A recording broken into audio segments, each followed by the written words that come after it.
Shalom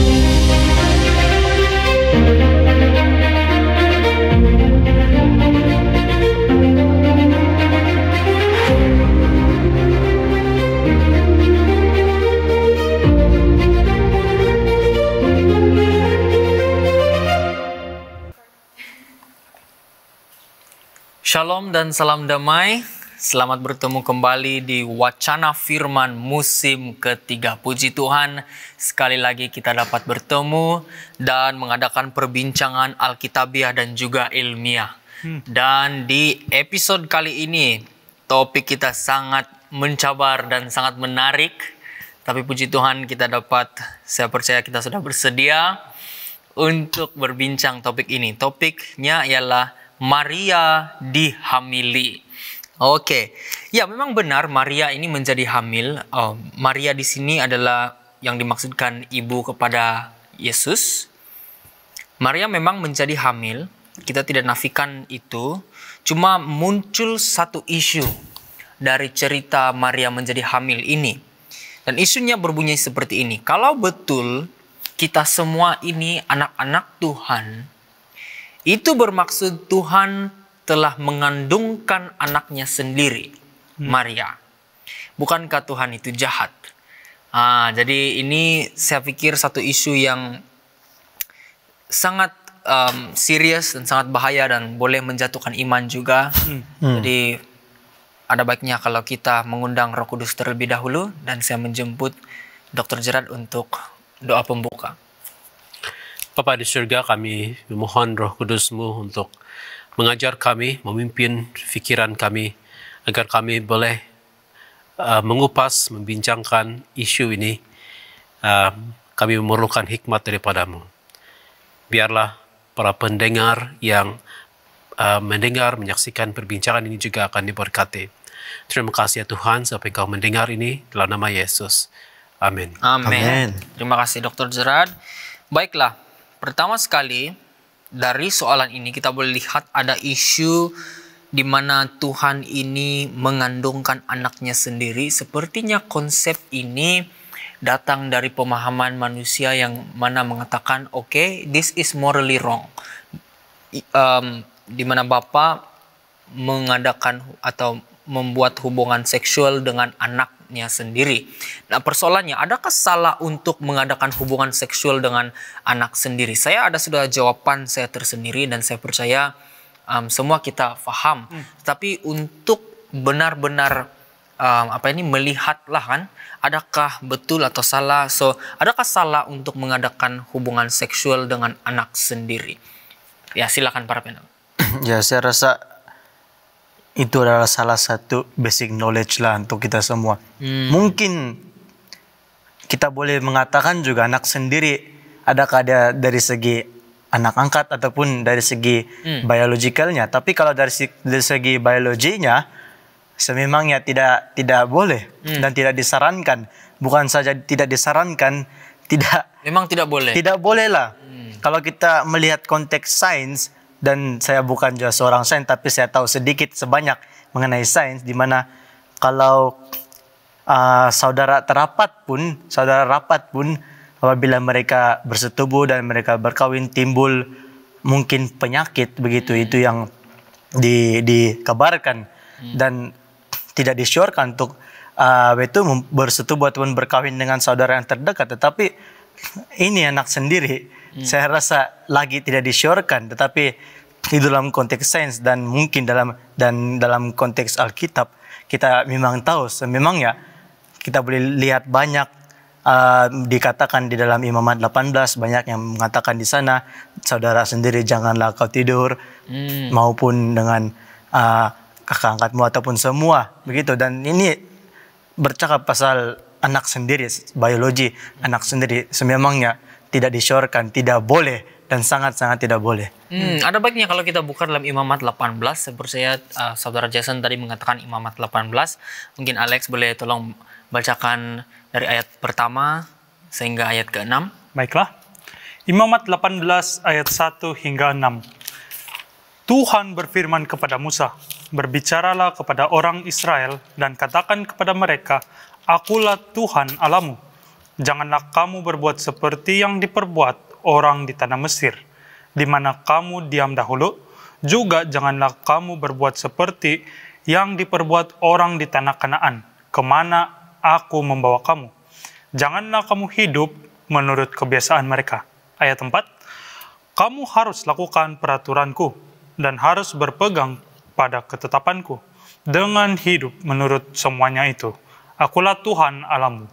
Sesungguhnya kamu harus berpegang pada ketetapanku dan peraturanku. Orang yang melakukannya akan hidup karenanya. Akulah Tuhan. Ayat 6. Siapapun di antaramu, janganlah menghampiri seorang kerabatnya yang terdekat untuk menyingkapkan auratnya. Akulah Tuhan. Kalau dalam bahasa Inggris ini, dia katakan dalam ayat ke-6, no one is to approach any close relative to have sexual relations. I am the Lord. Jadi bagi saudara Alex, apa jawaban? Bolehkah, tidakkah, salahkah? Ya. Ya, bagi saya tidak bersetuju dengan hubungan seksual antara seorang bapak dan anak ataupun seorang ibu dan anak. So, kalau kita tengok dari konsep culture ataupun ethics, tidaklah sesuai. Memang sudah kita diajar oleh orang tua di mana kita tidak seharusnya mengadakan hubungan seksual dengan orang tua kita sendiri. Dan juga ada peraturan-peraturan. Saya tidak tahu kalau ada akta mengenai ini, yaitu child abuse.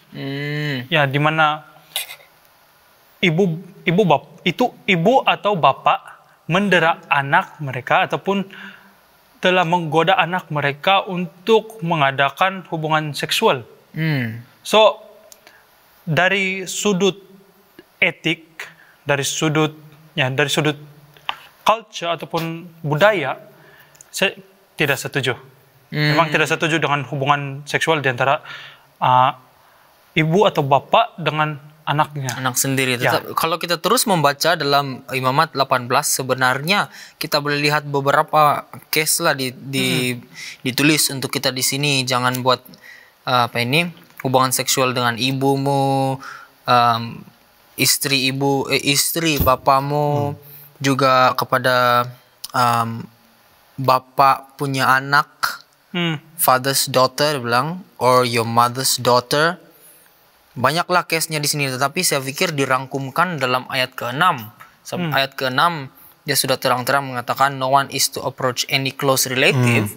Close relative ini saya percaya termasuklah juga ibu ke auntie ke cousin, kamu ke first cousin ke anak sendiri ke. Jadi nampaknya memang terang-terang hubungan seksual dengan anak sendiri ini salah. Tetapi yang menarik dalam ayat ini kan, kalau kamu notice, balik-balik dikatakan I am the Lord your God.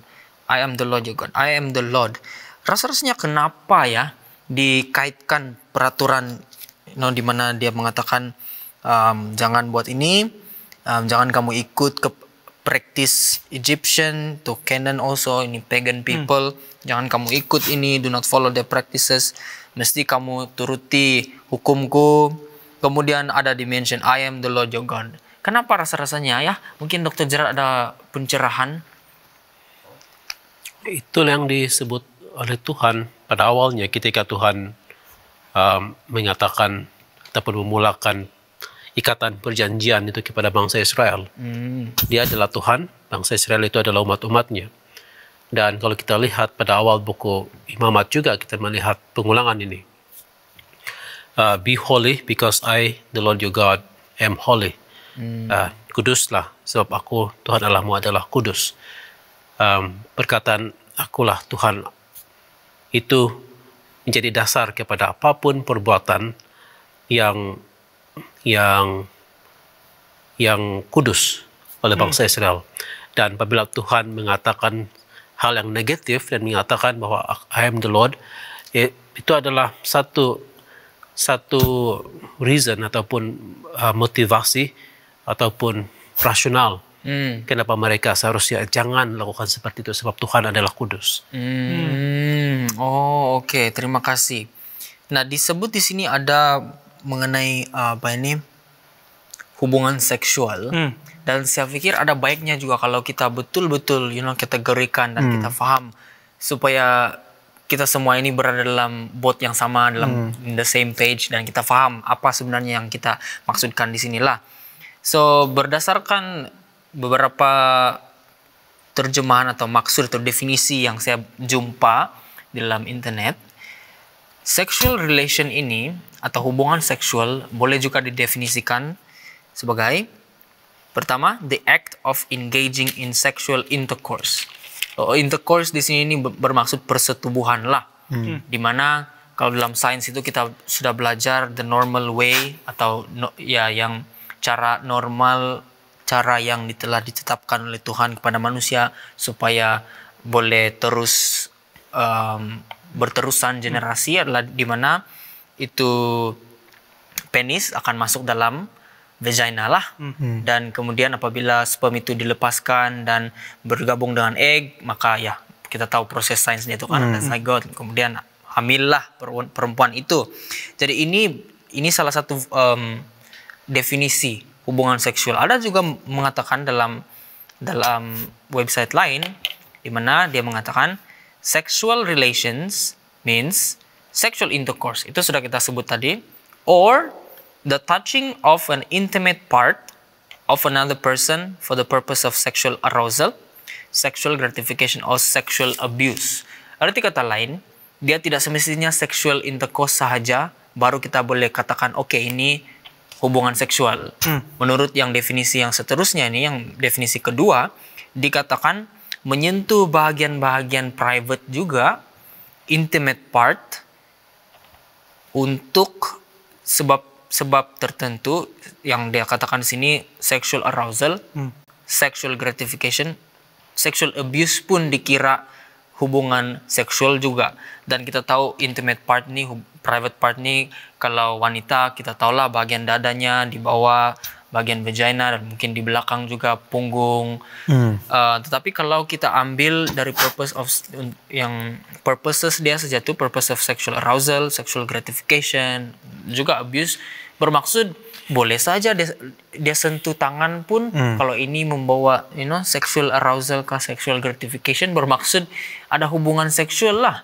Tetapi dalam case Maria, kalau kita fikir dalam case Maria ini, ibu kepada Yesus, ada satu, saya pikir variable yang akan membuatkan kita pasti yang ini sebenarnya dia katakan, yaitu ada cerita mengenai Maria menjadi hamil.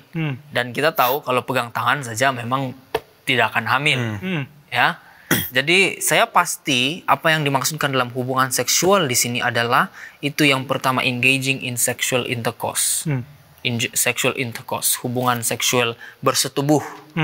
Di mana vagina akan penis akan masuk vagina dan akan keluarkan sperm, dan ya proses menjadi hamil lah. So ini yang saya percaya dimaksudkan. Nah kalau begitu, saya ingin rephrase atau paraphrase atau ubah sedikit itu isu yang saya kemukakan di awal tadi. Dan isunya sekarang menjadi begini.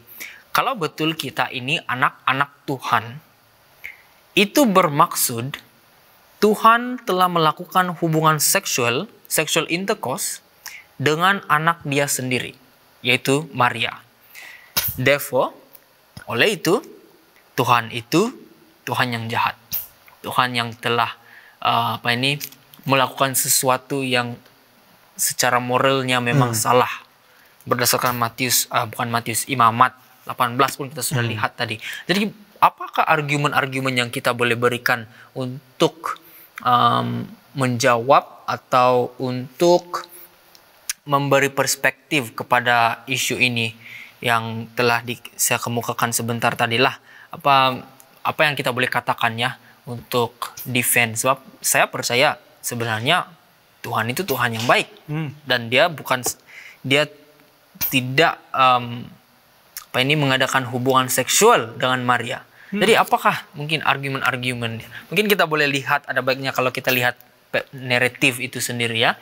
Jadi saya menjemput mungkin saudara Alex untuk membuka di Matius pasal yang pertama itu. Dan mungkin boleh bacakan dari ayat 18 hingga ayat 25. Alright. Matius 1 ayat 18 hingga 25. Saya baca dalam terjemahan baru. Kelahiran Yesus Kristus adalah seperti berikut. Pada waktu Maria, ibunya bertunang dengan Yusuf, ternyata ia mengandung dari Roh Kudus sebelum mereka hidup sebagai suami istri. Karena Yusuf suaminya seorang yang tulus hati dan tidak mau mencemarkan nama istrinya di muka umum, ia bermaksud menceraikan dengan diam-diam. Tetapi ketika ia mempertimbangkan maksud itu, malaikat Tuhan nampak kepadanya dalam mimpi dan berkata, Yusuf, anak Daud, janganlah engkau takut mengambil Maria sebagai istrimu, sebab anak yang di dalam kandungannya adalah dari Roh Kudus. 21. Ia akan melahirkan anak laki-laki dan engkau akan menamakan dia Yesus, karena dialah yang akan menyelamatkan umatnya dari dosa mereka. Hal itu terjadi supaya genaplah yang difirmankan Tuhan oleh Nabi. Sesungguhnya anak darah itu akan mengandung dan melahirkan seorang anak laki-laki, dan mereka akan menamakan dia Immanuel, yang berarti Allah menyertai kita.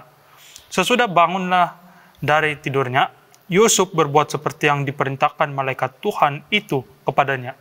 Ia mengambil Maria sebagai istrinya, tetapi tidak bersetubuh dengan dia sampai ia melahirkan anaknya laki-laki, dan Yusuf menamakan dia Yesus.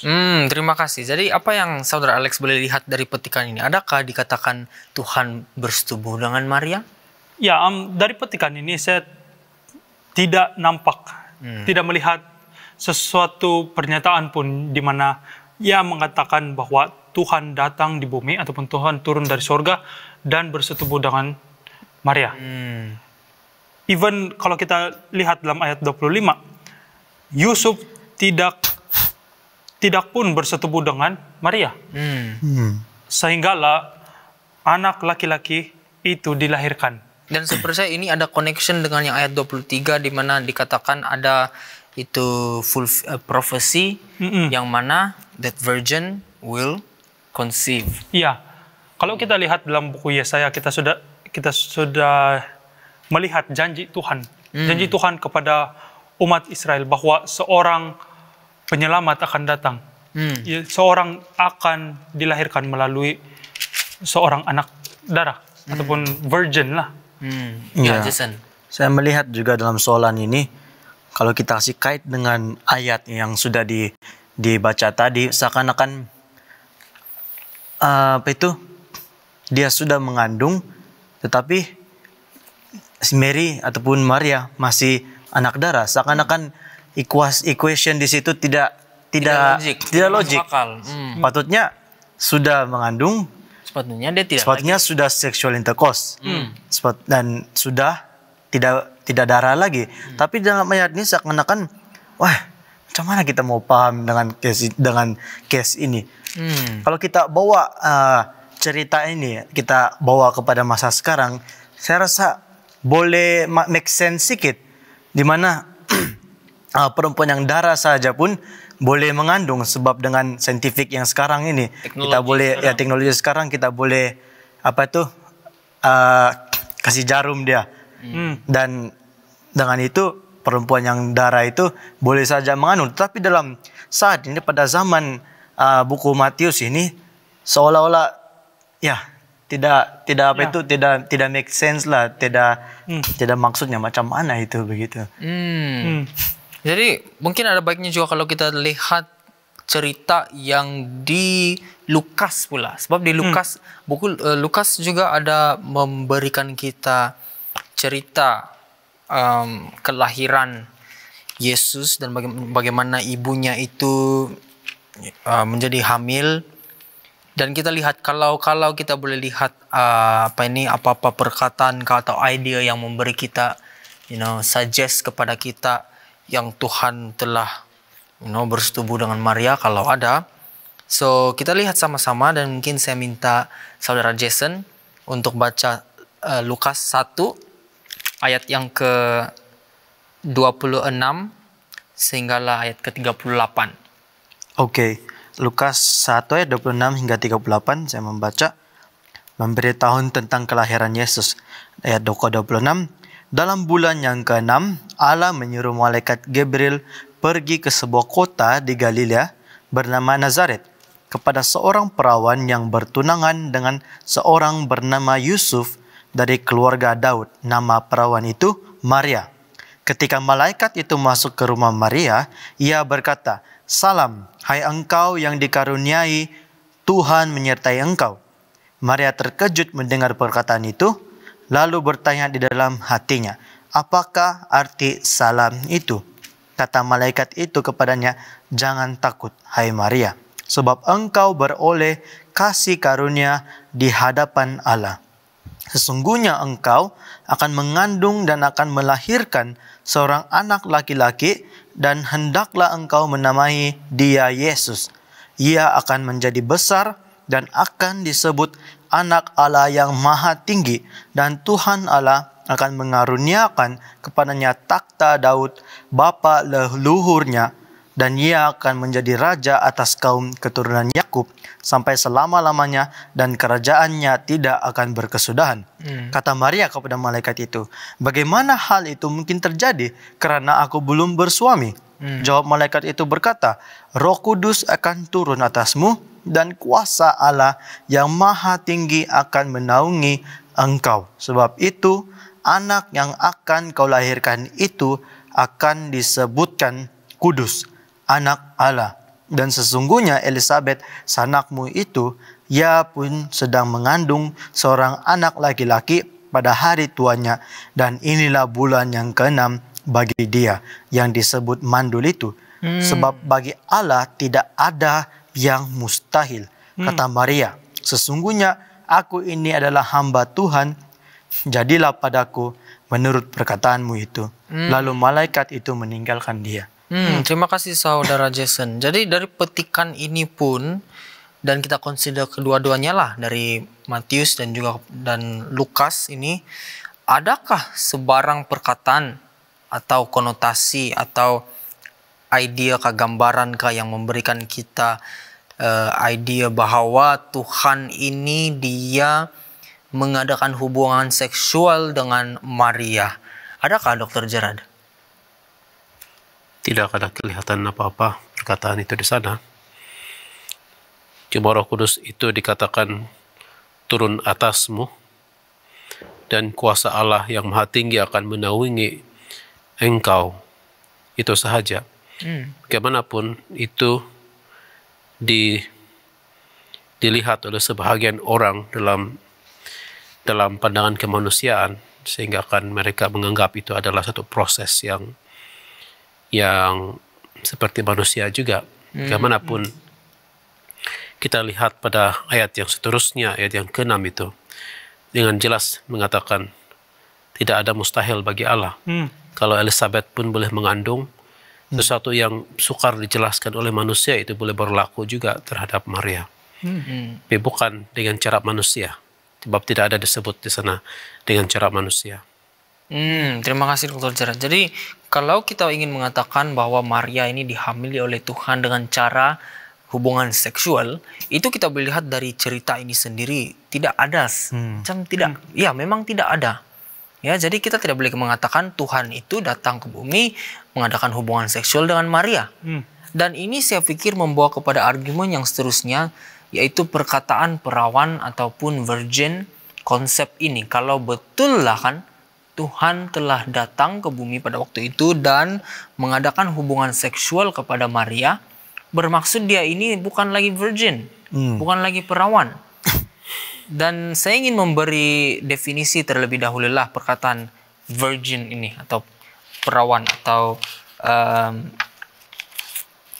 virgin. Menurut Cambridge Dictionary, virgin bermaksud someone who has never had sex. Seseorang yang tidak pernah mengadakan hubungan seksual, hubungan seks. Kalau definisi lain pula, sebagai noun, virgin is a person who has never had sexual intercourse. Dia spesifik, tidak ada sexual intercourse. Belum pernah ada sexual intercourse. Kalau adjektif pula, something that is virgin means it is not yet touched, used, or exploited. Contohnya a virgin forest, kita boleh gunakan virgin, perkataan virgin ini untuk sebagai adjektif dan mengatakan virgin forest bermaksud ini forest ini belum pernah disentuh lah, belum pernah ditebang pokoknya. It's a virgin forest. So melihat kepada definisi ini kan, dan kita consider the normal way atau the original way, I would say, bagaimana kita punya badan ini, bukan kita lelaki lah, wanita menjadi hamil adalah melalui sexual intercourse. Itu caranya. Dan kalau sudah melakukan sexual intercourse itu tidak boleh lagi dianggap virgin, kan? Tetapi kita lihat tadi di Lukas 1 ayat yang ke-34. Tolong bacakan Saudara Alex. Ya, Lukas 1:34, kata Maria kepada malaikat itu, bagaimana hal itu mungkin terjadi karena aku belum bersuami. Belum bersuami. Kalau di bahasa Inggrisnya kamu lihat di sini, how will this be? Mary asked the angel, since I am a virgin. Maria sendiri mengerti yang dia merupakan perempuan darah, wanita perawan. Bermaksud dia tidak pernah bersetubuh dengan manusia, apalagi bersetubuh dengan Tuhan. Bagaimana kita boleh mengatakan yang dia bersetubuh dengan Tuhan? Ini sesuatu yang sangat sukar lah bagi saya. Dan kalau kita mengatakan, oke, Tuhan telah bersetubuh dengan Maria, ini saya pikir sama cerita dan konsepnya dengan Greek mythology kan, Dr. Gerard, atau Roman mythology, di mana Tuhan-Tuhan itu dirang bersetubuh dengan manusia, kemudian lahirlah demigods. Kamu pernah dengar itu, Saudara Jason? Pernah dengar cerita Hercules? Of course. Of course. Oh, nah ini Hercules ini demigod. Demigod kalau cerita ikut movie kanak-kanak itu, kemudian lepas I don't know terjadilah sesuatu, itu kamu boleh cari ini, konsep ini sebenarnya tidak boleh dipakai dalam Alkitab lah. Sebab Tuhan bukan seperti Tuhan palsu yang kita panggil, itulah Greek gods, dan boleh bersetubuh dengan manusia, dan ada demigods. Ada respon dari para panel? Ya, kalau kita lihat di Lukas 1 ayat yang ke-26 hingga 38 juga, kita tidak melihat sebarang perbuatan pun yang dilakukan oleh Tuhan ataupun oleh malaikat itu sendiri yang datang kepada Maria. Tidak ada rekod di mana antara Tuhan ataupun malaikat itu telah melakukan hubungan seksual dengan Maria, sehingga kan Maria menjadi hamil kepada anak Allah, yaitu Yesus. So saya rasa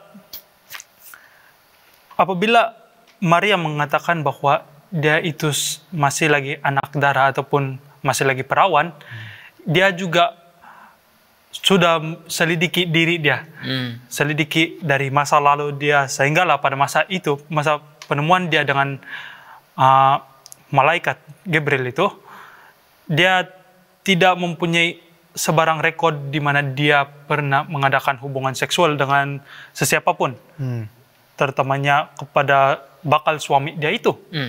So, apabila kita mengatakan bahwa Tuhan telah mengadakan hubungan seksual dengan Maria, itu saya rasa tidak valid juga lah, sebab even Maria telah mengatakan bahwa saya tidak pernah ada, saya paraphrase itu, saya tidak pernah adakan hubungan seksual dengan sesiapapun. So, mungkin para panel ada pendapat lain. Saya melihat juga di mana Maria sudah mengatakan bahwa dia tidak mengadakan apa-apa persetubuhan dengan orang lain. Dan kita lihat pada saat itu apabila seseorang belum kawin menghilang keperawanannya, boleh saja mereka dipandang hina. Sedangkan Joseph pada masa itu belum saja dapat explanation daripada Maria, dia tidak mau. Dan apabila kita apply pada masa sekarang pun kita melihat, kalau yang saya memahami dari segi understanding perempuan, apabila mereka menghilang keperawanan mereka itu sebelum kawin, seakan-akan mereka melihat diri mereka itu yang seseorang yang hina begitu. Dan saya pasti Maria tidak sengaja, walaupun dia bersetubuh, saya pasti dia tidak akan cakap dia akan menipu. Tapi apabila kita melihat seperti Alex cakap tadi, yang dia betul-betul investigate apa yang terjadi sama dia, macam mana dia boleh mengandung, dan ternyata dia hamil, tetapi dalam masa yang sama dia masih perawan. Nah, itu yang menjadi satu kebingungan dan satu misunderstanding mungkin yang kita tidak dapat explain pada masa sekarang. Dan saya melihat soalan ini juga mereka berkata, kalau kita Maria adalah anak Tuhan dan bermaksud Tuhan membuat sexual intercourse dan bersetubuh dengan Maria, dan Tuhan adalah jahat. Dan saya melihat dalam soalan itu bukan untuk mengenal pasti betul-betulkah Tuhan itu berhubungan intim bersama Maria, tetapi saya melihat seakan-akan soalan itu mempersalahkan Tuhan, membuatkan dia melanggar peraturannya sendiri, yaitu mengadakan sexual intercourse begitu. Ya. Saya terpikir juga, adakah Maria tipu ya? Mungkin dia pernah sexual intercourse tapi dia tipu. Tapi saya pikir itu tidak mungkin. Sebab coba kalau kamu berhadapan dengan malaikat, beranikah kamu menipu? Yeah. Saya pikir tidak boleh. Tapi Maria juga mengatakan dalam ayat ke-38 dalam Lukas pertama itu, I am the Lord's servant. Dan saya pikir itu banyak dia memberitahu kita tentang Maria ini. Dia ini, saya yakin dan saya percaya sangat setia kepada Tuhan. I am the Lord's servant, dia katakan. Dan saya percaya apabila dia mengatakan saya tidak pernah bersetubuh, saya ini masih perawan, I am a virgin, dia bilang di verse 34, itu dia tidak tipu. Jadi possibility, kita telah melihat sebentar tadi, adakah Tuhan datang ke bumi untuk mengadakan hubungan seksual kepada Maria? Ini unlikely. And then kita lihat juga, adakah Maria tipu? Unlikely juga. Dan bagaimana pula dengan itu peraturan atau hukum yang ditulis di Imamat 18? Kalau betul Tuhan telah mengadakan hubungan seksual dengan Maria, ini sudah contradicting dengan dirinya sendiri. So dari sini rasa-rasanya di mana kita harus pergi ya? Ini satu yang rumit. Ya, saya rasa mungkin dengan apa sudah kita investigate semua, menyasat satu-satu macam mana Maria boleh tidak kehilangan keperawanannya. Sangat susah lah mungkin untuk kita explain. Tetapi apa yang saya melihat di sini, Tuhan saja yang boleh membuatkan wanita itu hamil tanpa menyentuh keperawanannya pada saat itu. Dan saya melihat di situ, mungkin kita boleh fokuskan macam mana hebatnya Tuhan punya keajaiban yang berlaku kepada Maria pada saat itu. Saya tidak nafikan memang Tuhan punya kuasa memang hebat lah. Ada tambahan dari para peneliti yang lain, Dr. Gerard atau Alex?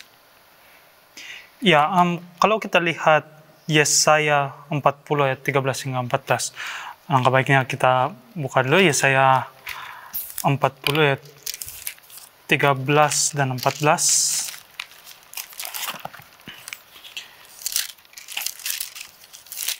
Ya, Yesaya 40 ayat 13 hingga 14. Ia mengatakan, seperti ini.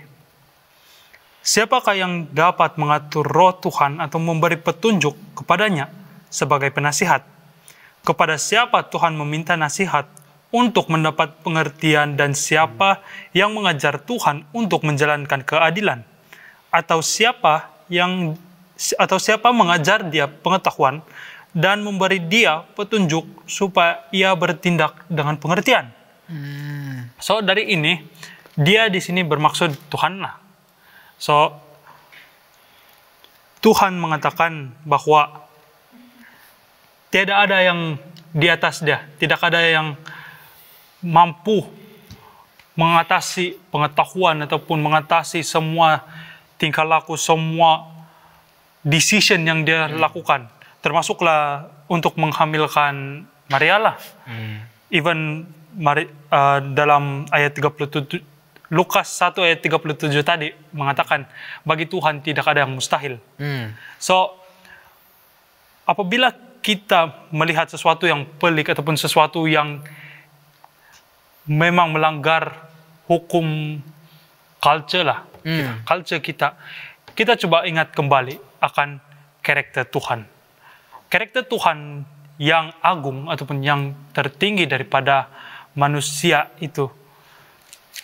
Manusia tidak mampu untuk mencapai tahap ketuhanan ataupun tahap di mana Tuhan itu berada sekarang. Dan siapakah kita? Siapalah kita ini yang mampu mengajar Tuhan ini salah, ini betul. Sebab Tuhan itu telah menciptakan kita adalah hasil ciptaan Dia. Dan sepanjang saya hidup, saya tidak pernah nampak yang dicipta kontrol sang pencipta. Ya. Adakah kursi kontrol dunia tukang buatah? Mungkin tidak ada ya. Ya, saya mau menambah macam mana kekuasaan Tuhan itu sangat-sangat baik. Kalau kita lihat dalam Markus 4 ayat 39, kita melihat then he rebuked the wind and said to the sea, quiet down, and the wind fell and there was a great calm. Kita melihat natural order saja yang manusia tidak boleh ubah, boleh saja diubah dengan melalui perkataan oleh Yesus, oleh Tuhan. Maupun dengan case Maria ini, secara nature-nya memang sangat mustahil. Sebab memerlukan satu orang lelaki dan satu orang perempuan, ataupun ayah, ataupun ibu, untuk mendapatkan seseorang anak itu. Itu adalah nature dia, yang sepatutnya kita ikut. Tiada apa yang boleh diubah. Tetapi Tuhan dengan sendiri saja Dia membuat begitu, menunjukkan kekuasaannya, dan terhasillah. Dan bahkan Maria itu adalah perawan. Kita melihat. Saya ingin menambah sedikit di sini, dan sebab saya tertarik dengan apa yang berlaku kepada Maria ini. Ketika malaikat itu mengatakan kepada Maria, kamu akan mengandung, kamu akan melahirkan seorang anak laki-laki. Maria tidak faham itu. Pada masa itu dia tidak faham. Ayat 34 dengan jelas kata tunjukkan kepada kita, macam mana ini boleh terjadi? Bagaimana hal ini, ataupun hal itu mungkin terjadi karena aku belum bersuami.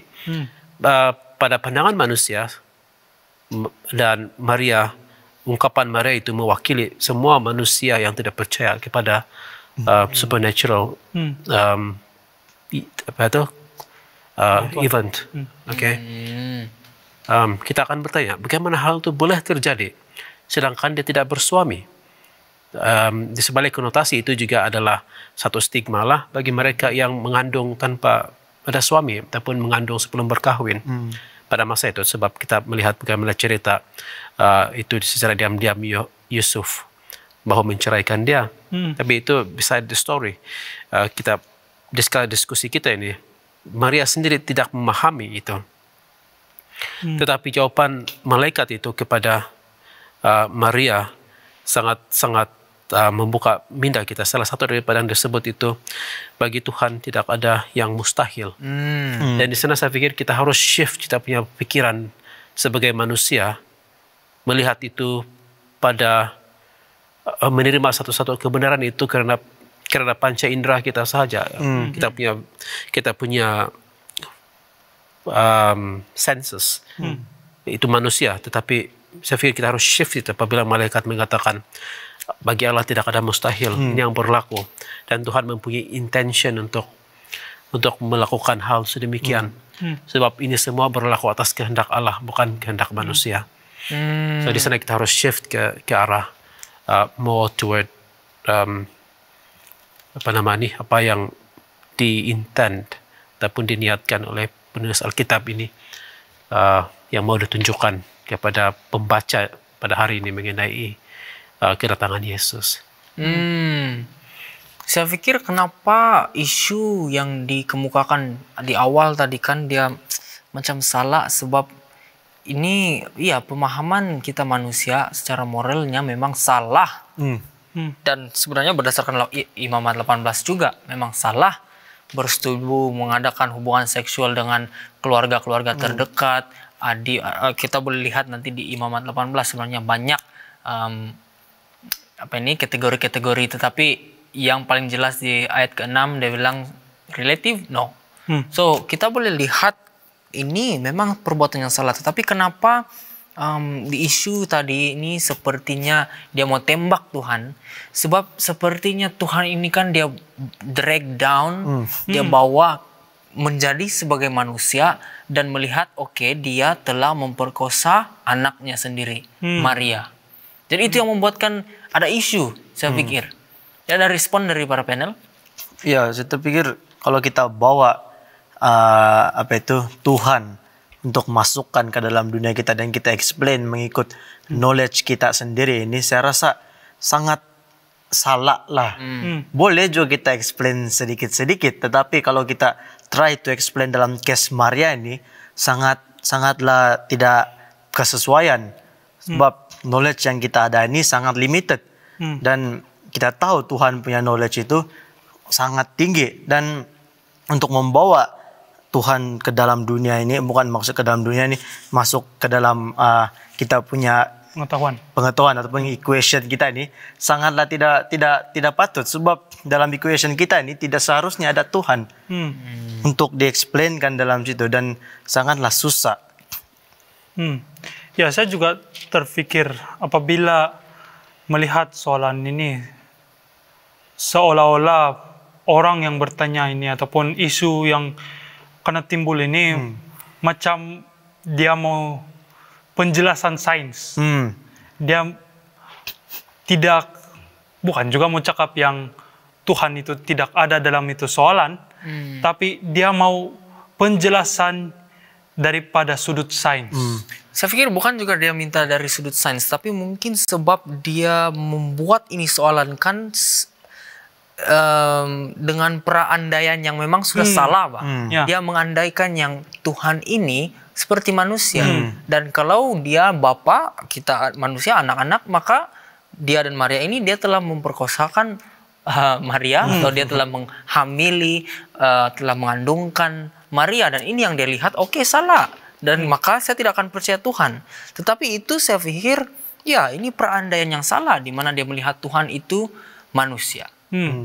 Ya, apabila kita melihat Tuhan itu sebagai satu manusia, adakah kita berpikir bahwa adakah manusia mencipta manusia yang lain? Adakah kita mengatakan Tuhan yang menciptakan manusia itu adalah juga manusia seperti kita? Adakah Tuhan yang menciptakan segala sesuatu itu sempurna juga seperti manusia yang berdosa? So, bagi saya tidak logik bagi saya untuk mengatakan bahwa Tuhan yang telah menciptakan segala sesuatu sempurna itu adalah seperti seorang manusia yang berdosa. Sebab kalau kita coba untuk meletakkan Tuhan ataupun men-downgrade-kan Tuhan daripada level dia sekarang, sepertinya Tuhan itu tidak lagi berkuasa. Tuhan tidak mempunyai kuasa untuk melakukan sebarang keajaiban.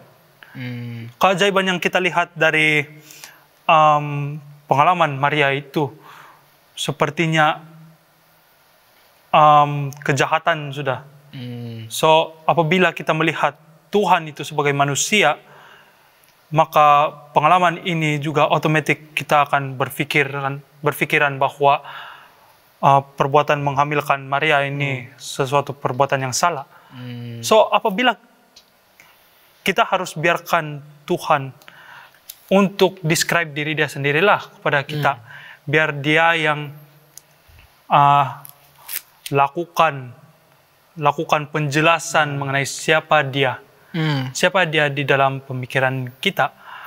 Dan ya, pengalaman ini mungkin kita tidak akan memahami bagaimana seorang anak darah menghamil ataupun seorang perawan mempunyai seorang anak kandung, tapi itulah kekuasaan Tuhan. Tuhan yang kita sembah. Ada respon lain dari para panel, mungkin Jason atau Dr. Gerard? Mungkin Pastor Gerard boleh memberi pencerahan. Kenapa saya ingin bertanya semulalah kalau soal ini diulas dengan begitu panjang lebar.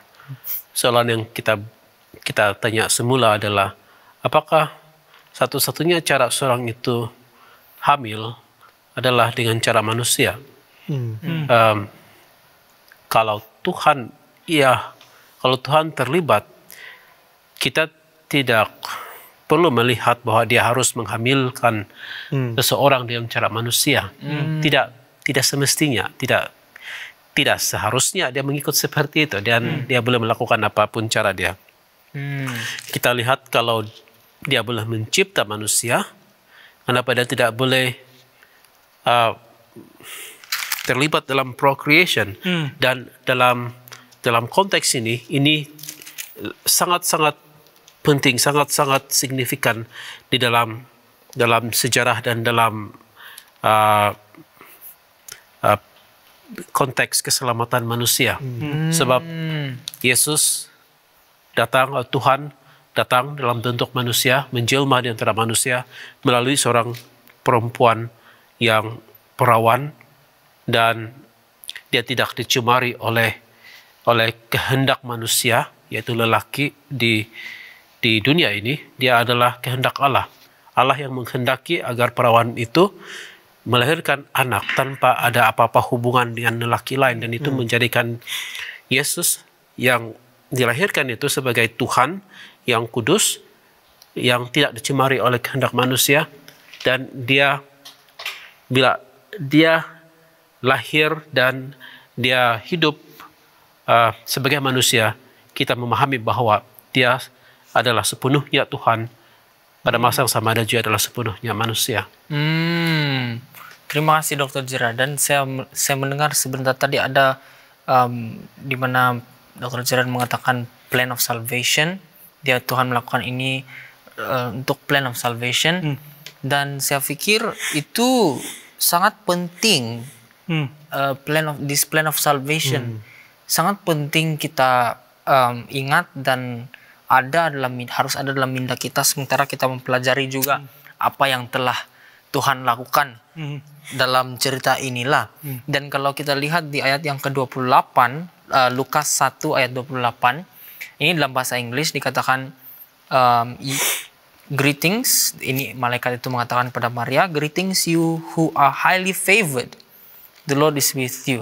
Dan saya pikir ini kasih karunia Tuhan untuk memilih Maria supaya itu plan of salvation dapat diteruskan, dapat dijalankan. So dalam case Maria ini kan, ini bukanlah suatu cerita di mana seorang wanita dihamili atau dikasih mengandung, dijadikan menjadi anak atau dijadikan untuk ada anak, pregnant. Ini bukan cerita di mana bapaknya mengandungkan anaknya. Tetapi case Maria ini, cerita Maria ini, saya percaya ini merupakan satu keajaiban demi menggenapi nubuatan yang dilihat, yang dikatakan sebenarnya di Isaiah 7:14. Saya akan baca Isaiah 7:14 dalam bahasa Inggris, dan mungkin salah satu dari para panel sekalian boleh bacalah dalam bahasa Melayu. Therefore the Lord himself will give you a sign. The virgin will conceive and give birth to a son and will call him Emmanuel. Mungkin Alex boleh baca. Oke. Yesaya 7:14. Sebab itu Tuhan sendirilah yang akan memberikan kepadamu suatu petanda. Sesungguhnya seorang perempuan muda mengandung dan akan melahirkan seorang anak laki-laki, dan ia akan menamakan dia Immanuel. Terima kasih. Jadi kita boleh lihat di sini, kembali kepada isu yang di awal tadi kan, kalaulah betul kita ini anak-anak Tuhan, ya saya tidak nafikan, kita ini anak-anak Tuhan. Cuma di perbincangan kali ini malang sekali kita tidak dapat dig deeper lah on this term, children of God, anak-anak Tuhan. Harap-harap di kemudian hari atau di kesempatan yang lain kita boleh sentuh dan kita boleh terus berbincang. Tapi kalau kita kembali pada isu tadi, kalau betul kita ini anak-anak Tuhan, itu bermaksud Tuhan telah melakukan hubungan seksual atau telah mengandungkan anaknya sendiri, Maria. Oleh itu Tuhan itu jahat. Saya percaya ini seperti yang saya katakan tadi, ini sudah soalan ini pun telah dibuat, telah ditulis, telah dikarang dengan praandaian yang sudah salah, sudah tidak betul, di mana dia membuat Tuhan itu become like man. So harus berjaga-jagalah, dan seperti mana yang kita telah bincang di sini, kita harus melihat ini sesuatu mujizat Tuhan, dan saya pikir apa yang kita baca di Lukas itu sangat penting. Bagi Tuhan tidak ada yang mustahil. Bagi Tuhan tidak ada yang mustahil. Ada tambahan terakhir dari para panel? Ya, saya suka dengan poin kamu tadi, di mana kita tidak seharusnya membawa Tuhan itu ke dalam menjadi manusia, dan mengikuti soalan itu kita sepatutnya tidak mempunyai satu pengetahuan yang salah untuk menanyai pertanyaan yang salah, dan semestinya sukar untuk kita jawab kalau kita lihat dalam case matematik saja equationnya. Kalau equationnya formulanya yang salah, confirm kita tidak akan dapat soalan itu, jawaban itu. Jadi untuk menanyakan sesuatu yang dalam pikiran kita, seharusnya kita cek dulu lah, adakah itu betul dalam case ini gitu, lalu bertanya. Sebab saya melihat soalan itu saja, di mula persoalan itu saja memang sudah salah. Ya, kalau kita mengatakan bahwa Tuhan itu menghamilkan Maria melalui hubungan seksual, kita sudah belajar juga dalam hukum 10, di mana hukum ke-7 jangan membuat hubungan seksual lah, begitu. So apabila kita meletakkan itu di dalam konteks ini, ataupun dalam konteks perhamilan Maria itu, sepertinya ada celah, ada kecacatan di dalam rancangan keselamatan itu. So kita harus berjaga-jaga apabila kita ingin mengetahui rencana Tuhan itu. Biarlah Alkitab itu sendiri yang mengatakan, biarlah Alkitab itu yang menjelaskan idea ataupun kefahaman kita mengenai hal-hal seperti ini. Bible interprets itself. Yes. Iya, saya ingin menekankan satu hal yang berkaitan dengan penjelmaan Yesus ini. Mungkin cerita mengenai Maria dihamili dan sebagainya itu, dan yang lain-lain itu cumalah satu cerita bagaimana dalam konteks manusia yang bekerja bersama-sama dengan Tuhan dalam kelahiran Yesus itu terjadi. Bagaimana itu terjadi. Tapi yang paling utama di sana adalah apabila Allah itu sendiri telah mengambil keputusan untuk datang. Saya pikir itu lebih penting. Dalam situasi di mana skandal berlaku sana sini, sudahlah Elizabeth itu mengandung di hari tuanya. Sudah tentunya orang akan bercakap itu. Dan lagi pun Zakaria masih lagi tidak boleh mengeluarkan perkataan dia. Dan keluar pula Maria ini mengandung, tetapi tidak ada suaminya. Ini semua skandal di sekelilingnya. Tetapi skandal itu sendiri menjadikan satu berita baik yang sangat-sangat besar bagi manusia.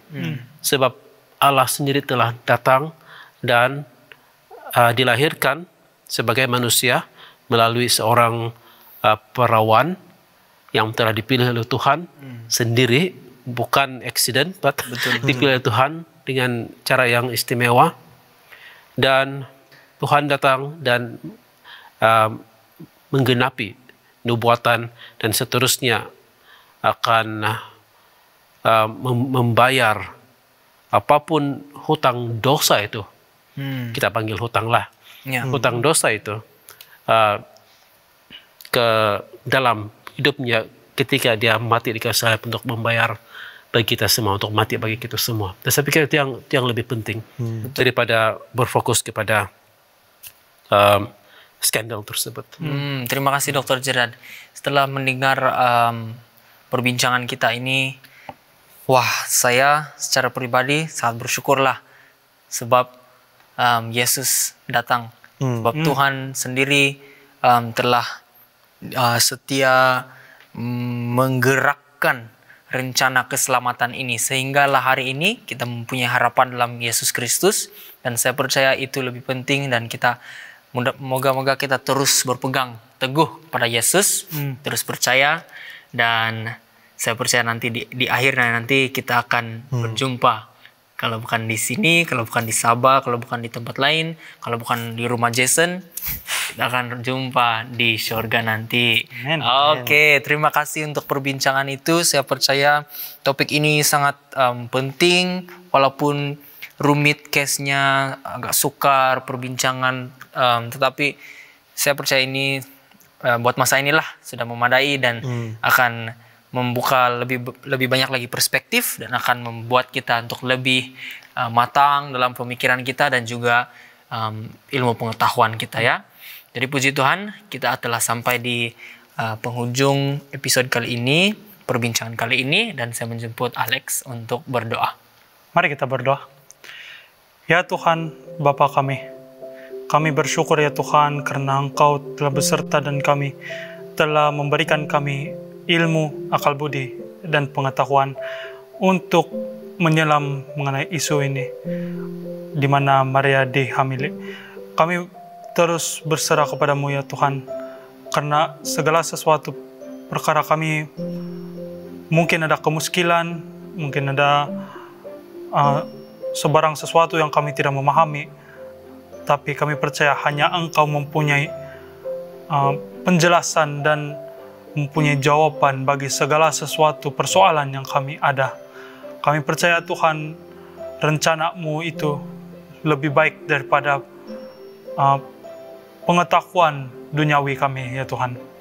Dan kami berterima kasih karena Engkau telah beserta dan kami sepanjang perbincangan kami pada saat ini. Terima kasih ya Tuhan, sertai kami dalam segala sesuatu. Dalam nama Yesus kami berdoa. Amin. Amin. Amen.